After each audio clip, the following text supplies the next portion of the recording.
তাহলে এবার বলেন, প্রশ্ন উপস্থিত জনতার নিকটে, যে ইউসুফ আলাইহিস সালাতু ওয়াস সালামকে আপনারা যেহেতু বলছেন যে আল্লাহ তাকে ভালোবাসে, আপনারা যেহেতু দাবি করতেছেন, তো আল্লাহ যে তাকে ভালোবাসে, এই ভালোবাসার প্রমাণটা কোথায়? আল্লাহ সুবহানাহু ওয়া তাআলা যে তাকে ভালোবাসেন, এটা তার পুরো জীবনীতে সবচেয়ে বড় প্রমাণ যে আল্লাহ তাকে জেনার মতো অপরাধ থেকে বাঁচিয়ে দিয়েছেন। আল্লাহু আকবার।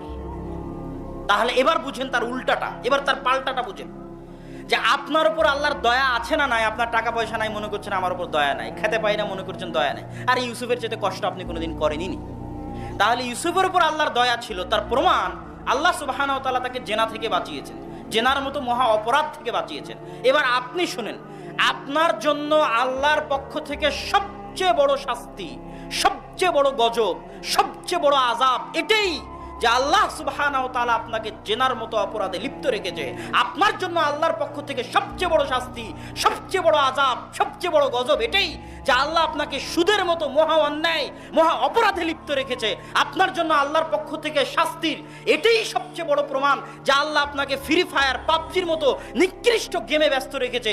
আপনার উপর আল্লাহর শাস্তির, আযাব, গজবের এটাই প্রমাণ যে আল্লাহ আপনাকে মদ, নেশা, জুয়ার আড্ডায় ব্যস্ত রেখেছে।